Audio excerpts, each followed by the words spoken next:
Hi friends, எல்லோரும் எப்படி நல்லா இருக்கீங்களா? நான் இங்கே சூப்பராக இருக்கேன். இங்கே குவைத்தில் தான் இருக்கிறேன். சூப்பராக இருக்கிறேன். நல்லா பொய்யான நியூஸ்லாம் வந்து எதாவது நம்பிக்கிட்டு இருக்காதீங்க.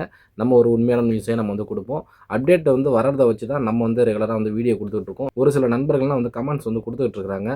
இதேமாரி ஏர்போர்ட் சம்மந்தப்பட்ட தகவலே வந்து நீங்கள் சொல்லிகிட்டு இருக்கீங்க, ஊருக்கு போனவங்கள பற்றி சொல்லிட்டு இருக்கீங்க அப்படின்னு சொல்லிட்டு நான் வந்து செப்பரேட்டாக தான் வந்து சொல்லிகிட்டு இருக்கிறேன். ஒரே தகவல் வந்து கிடையாது. ஏன்னா திடீர்னு வந்து பார்க்குறவங்க புது வியூவர்ஸும் வந்து வருவாங்க. அவங்கள வந்து தெரிஞ்சுக்கிட்டுங்கிறதுக்காண்டி நான் ஷார்ட் அண்ட் சிம்பிளாகவே வந்து நான் வந்து சொல்லி முடிப்பேன். இன்றைக்கி வந்து ஒரு 2 அப்டேட்டை பற்றி தான் நம்ம வந்து பார்க்க போகிறோம். இப்போ வந்து சிவில் ஐடி சம்மந்தப்பட்டதும், இந்த புது விசா அவங்க கையில் வாங்கி வச்சுருப்பாங்கல்ல, இங்கே குவைத்தோட விசாவை நான் சொல்லிகிட்ருக்கேன். குவைத்து விசா, புது விசா கையில் வாங்கி வச்சுருக்கிறவங்க வர முடியுமா அப்படிங்கிறத பற்றியும் நான் வந்து சொல்ல போகிறேன். இப்போ லீவுக்கு வந்து ஊருக்கு போயிருப்பாங்க. இப்போ அவங்களால ரிட்டர்ன் வர முடியாமல் இருக்கும்ல, அந்த ஒரு தகவலையும் வந்து பார்த்துருவோம். இப்போ தான் நம்மளோட சேனலில் நீங்கள் புதுசாக வாட்ச் பண்ணுறீங்கன்னா மறக்காமல் சப்ஸ்கிரைப் பண்ணிட்டு பக்கத்தில் வந்து பெல் ஐக்கான் ஒன்று இருக்கும், அதையும் வந்து தட்டி விட்ருங்க. அப்போ தான் நம்ம போகிற வீடியோஸ்லாம் உங்களுக்கு நோட்டிஃபிகேஷன் வந்து வரும். நான் உங்களுக்கே தமிழா 360 ஷார்ட்டாகவே வந்து நம்ம வந்து சொல்லி முடிச்சோம். ரொம்ப வளவலன்னு வந்து இழுக்காமல். இப்போ முதல் தகவலை பார்த்தீங்கன்னா, இப்போ ஒரு நியூவாக வந்து விசா வந்து இப்போதைக்கு வந்து வெளியாகிறது கிடையாதுன்னு சொல்லிட்டு நினைக்கிறேன். இந்த சம்பவங்கள்லாம் நடக்கிறதுக்கு முன்னாடியே ஒரு சில நபர்கள்லாம் வந்து விசா வந்து கையில் எடுத்து வாங்கி வச்சுருந்துருப்பாங்க. அவங்க என்னென்னா வந்து மெடிக்கலை போட்டது ஸ்டாம்பிங்கை பண்ணிவிட்டு இப்போ டிக்கெட்டுக்காண்டி வெயிட் பண்ணிகிட்டு இருக்கிற சூழ்நிலையில் தான் இது மாதிரியான ஒரு சம்பவங்கள் வந்து நடந்திருக்கும். அதனால் அவங்களால வர முடியாத சூழ்நிலை வந்து உருவாகிருக்கும். இப்போ அவங்களுக்கெல்லாம் என்னன்னு சொல்லி கேட்டிங்கன்னா, உங்ககிட்ட வந்து வேலிட் சிவில் ஐடி இருக்காது இப்போதைக்கு. நீங்கள் முன்னாடியே வந்து குவைத்தில் வந்து நீங்கள் இருந்து ஊருக்கு போயிருந்தா மட்டும்தான் உங்ககிட்ட வந்து சிவில் ஐடி இருக்கும் இல்லையா? இப்போ உங்ககிட்ட சிவில் ஐடி இல்லை அப்படிங்கிற அந்த பட்சத்தில் உங்களால் குவைத்துக்குள்ளே வர்றது கொஞ்சம் ரிஸ்க்கு தான். இப்போ நீங்கள் என்ன பண்ணுறீங்கன்னா, இப்போ புது விசா வாங்கி கையில் வச்சுருக்கிறவங்க உங்களுக்கு விசா வந்து யார் கொடுத்தாங்களோ, ஒன்று கம்பெனியாக இருக்கலாம், இல்லைனா வீடு சம்மந்தப்பட்டதாக வந்து இருக்கலாம்.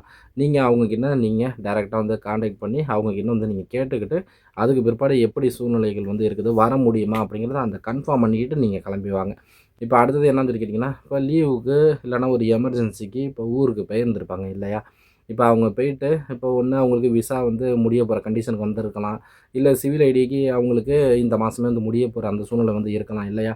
அவங்க இப்போ பயந்துக்கிட்டே இருப்பாங்க, நம்மளுக்கு சிவில் ஐடி முடிய போகுது, நம்ம எப்படி நம்ம திருப்பிங்க வந்து இப்போ போகிறது, நம்மளை வந்து அலோட்ஸ் பண்ணுவாங்களா அப்படின்னு சொல்லிட்டு வந்து அந்த டவுட்ஸ் வந்து இருக்க தானே செய்யும்.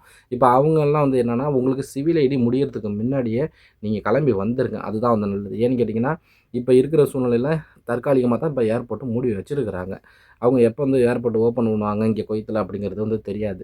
அதனால் மோஸ்ட்லி வந்து உங்களால் எவ்வளோ சீக்கிரம் வந்து நீங்கள் குவைத்துக்குள்ளே வரணும்னு சொல்லிட்டு நினைக்கிறீங்களோ அவ்வளோ சீக்கிரத்துக்கு நீங்கள் வர்றது நல்லது. ஏன்னு கேட்டிங்கன்னா, வேலிடான சிவில் ஐடி இருக்கும்போது மட்டும்தான் உங்களால் குவைத்துக்குள்ளே என்ட்ரி ஆக முடியும். இதை பற்றி பேசிட்டு பண்ணோம்னா ரொம்ப வளவலன்னு பேசணும்னு சொல்லிட்டு சொல்லுங்க, அதுக்கும் கமெண்ட்ஸில் வந்துட்டு. அதனால் வந்து ஷார்ட் அண்ட் சிம்பிளாக வந்து முடிச்சிடுறேன்.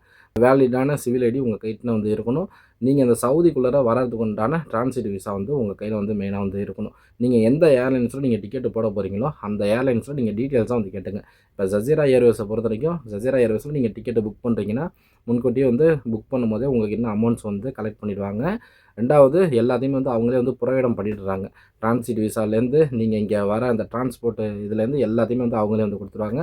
இருந்தாலும் நீங்கள் அவங்கக்கிட்ட ஒரு தடவைக்கு 2 தடவை வந்து நீங்கள் கேட்டுக்கிறது நல்லது.